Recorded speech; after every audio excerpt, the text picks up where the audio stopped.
Hello, grade 6. Welcome back. Today we are looking at Nelson Math, section 8 from chapter 12, estimating and calculating percents. As always, we are going to do a little bit of a review from our previous knowledge, and I'd like to start off with calculating what half of 18 is. You've been doing this type of question for many years. You can do this type of question by saying, well, half of 18 is like cutting 18 into two equal groups. And if I did that, I would get 9 in each group. That's the simplest way of looking at it. And what we'll do right now is show it on this 100 grid. Because another way of asking this question is by saying, what is 50% of 18? These questions are equivalent. So I can either ask what is half of 18 or 50% of 18. If I show this way first, half of 18, I could cut my hundredths grid into two separate pieces.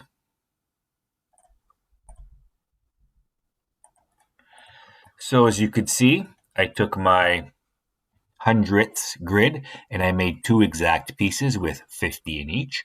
So I could look at this as saying two pieces, one large piece here and one large piece here. Or I could look at this as saying 50 of 100 on the left side and 50 of 100 on the other side.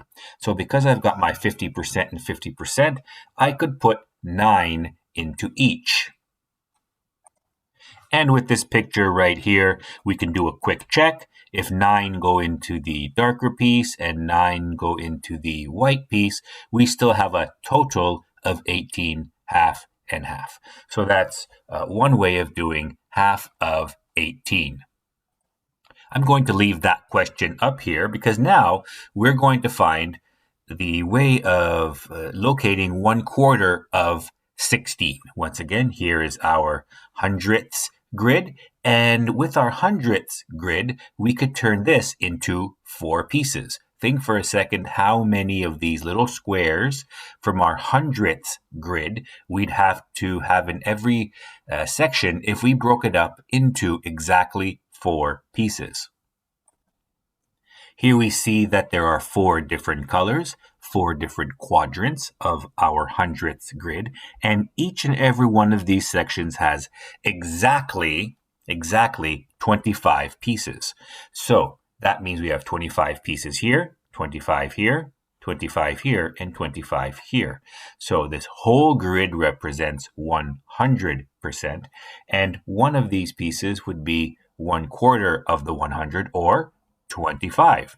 Now we have to find a way. How do we get this 16 shared equally in all of these 4 parts? We could, for example, do trial and error. We could say, well, what about if we put one piece here, one here, one here, one here? We do meet the criteria that they're the same number in every section, but we only have 4 pieces. How about if we tried 3 in every section? So 3 here, 3 here, 3 here, and 3 here. We meet the criteria once again of having the same number of pieces in every section, but we don't have 16 total pieces. We're still short. So we're going to put 4 here, 4 here, 4 here, and 4 here. If we do that, now we're going to have the correct number of pieces, which is 16. And another way of saying this would be 25% of 16. And here we have 25% of 16, which is equivalent to 1/4 of 16. We learned in previous sections that another way of saying 1/4 is 25%, and of course 0.25 if we're writing it in decimal format. So we could put now 4 in each of these sections for a total of 16 total pieces. I can now show you the exact same thing we use the 100 grid for, and I'm going to show it to you on this number line. So I'm starting my number line here at 1, and it goes all the way to 18. Now for this, we know that if we wanted to cut 18 in exactly half, that would be 9 right there.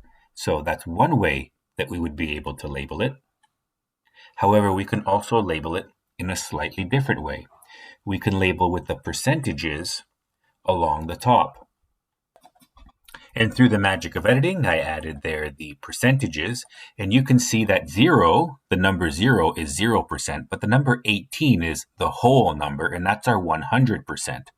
That leaves our 50% at the exact halfway point, which would be right here at the 9. So I've labeled the 50% as 9, and that's another way of showing our 1/2 or 50% of 18 is exactly 9. We could move on, and I could show you another way of finding 1/4 of 16. So I'm going to use this one to show the number 16 along the bottom, up to 16, and the percentages along the top. So once we know that we have our 100%, which is 16, and our 0%, which is 0, we then know that exactly half of it would be 50%, because 50 is half of 100. But once we have the 50, we could then say that 25% is half of the 50. So 50 is 8, then 25% would be 4. And once we know that 25% is 4 and 50% is 8, 25 plus 50% is 75. So 4 plus 8 is 12. Therefore, 75% of 16 would be 12. And this brings us right back to where we started originally. And here we see 25% is 4. And that was our original question. We're now going to move on to a few more complicated ones. Let's get to a couple more. To start, I'm going to show you 30% of 90. Figuring out 30% of a number might be a bit challenging for some. However, there is one number that is far, far easier, and that would be 10% of a number. In other words, 1/10. So along the bottom here, I've labeled the numbers. So here's 0, and here's 90. Along the top, I've labeled 0% and 100%. So it makes sense to say that 100% of the number is 90. So there we have that. However, we can also figure out very quickly what 10% of this number is, or 1/10. So if I was to put exactly 1/10 of this, I would get 9 for my 1/10. So once I label my 10% as a 9, I can then continue and I could label 20% as 2 of the 10%, which would be 18. And I can include that here. However, I would also be able to then label the 30%, which would be right here. And we could continue this way, continuing by adding 9s for every 10%. So 40% would be 36, and so on, all the way up to 90% being 81. So our 30% of 90 would be 27. And now we can move on to calculating 60% of 40. This is the same idea as the 30% of 90. We're going to find 10% of 40 first, and then we're going to see how we can find 60%. So far, I've labeled up to 30%. You can see from the diagram that every 10% adds another 4. So 20% does 4 plus 4. Another 10% brings us to 30. And when we add 10%, we add 4 more. We can continue this until we get to 60%. So I've added 40, 50, and 60%. And for each 10% increase, I'm going to be increasing by 4 on my bottom scale. And I've labeled the 40% as 16, the 50% as 20, and the 60% as 24. We also can see a few more things from this. If I keep adding 70%, 80%, 90%, and I keep adding 4, I'll eventually get to both my 100% as well as I'll keep adding 4 until I get to 40. I can also see from this diagram that exactly 50% is 20, and that makes sense because if half of 20 half of 40 rather is 20, then 50% of 40 would also be 20. And we can see that from the diagram either by cutting it in half exactly or by adding 10% every time. One more thing that we're going to point out here is that there is a pattern by looking at the 3 and the 9 here.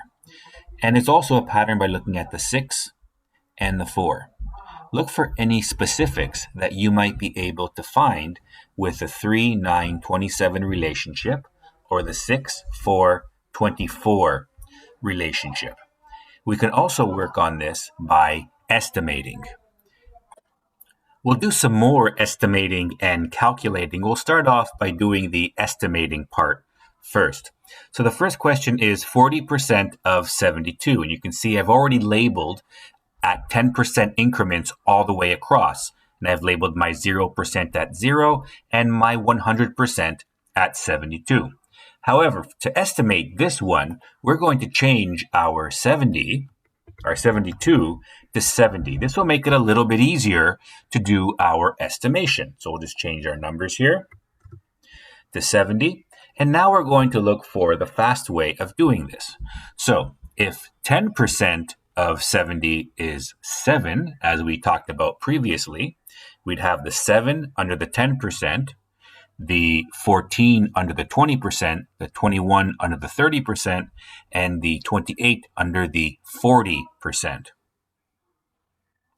So our estimate for 40% of 72, we rounded it to 40% of 70, and we were able to get to 28. So 10% is 7, 20% is 14, 30% 21, 40% 28. However, we can get even closer than that.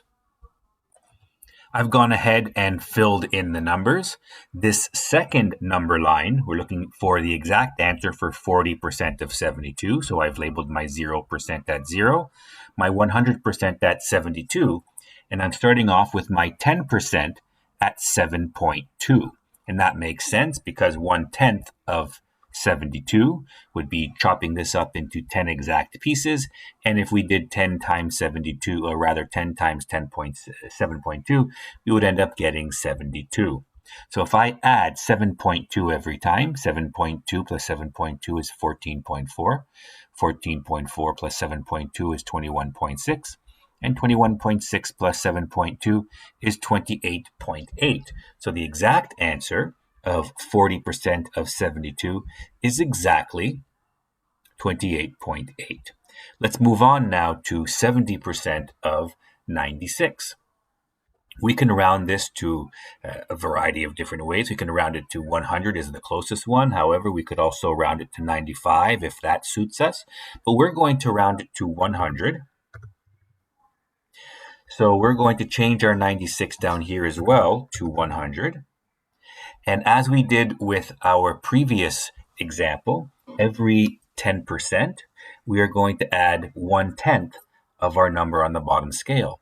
In this case, we can see that the numbers match up, that the 10% will be 10 and 20% will be 20 and so on. So 70% will be about 70. I'm not even going to bother labeling it because it's obviously there. However, we're going to calculate exactly the 70% of 96. Think for a second what exactly 10% of 96 is, and I'm going to label that one right down here. Hopefully you said that 10% of 96 is 9.6. Well, here it is, 9.6. We can also now, we have two choices. We can add 9.6 every time, but we know the relationship between 10 and 70. We have to do something to the 10. We have to multiply it by some number to get to 70. So think for yourself, what is 10 times something equals 70? What's that something? How do you get that? Once we have that, instead of adding 9.67 times, we could just find out how to be able to do that. If you thought that 10 times 7 equals 70, you would of course be correct. So therefore, we're going to be also multiplying 9.6 times 7 so that we can add these 9.67 times very, very quickly. So without having to label all of the increments between 10 and 70%, we are able simply to multiply 9.6 times 7, and we get our 67.2. There would be nothing wrong, however, with repeatedly adding 9.6. So for example, putting 19.2 here and then continuing to go all the way along. We do not have to start at finding out 10% of the number. We can find out 50% of the number, 25% of the number, 5% of the number, 1% of the number. You can start off by finding any percentage of the number that you want and then adding that number until you get to your desired percentage. I chose 10% because all of my full answers would have been all of what I was looking for, the 72, for example, and the 96. Those are very easily cut down into 10%. However, we could also have found 5%. We could have also found the 1%. Try different methods and see which one you find the most helpful. You are, of course, welcome to use a calculator for this, as it says in your book. Thanks. Have a good day.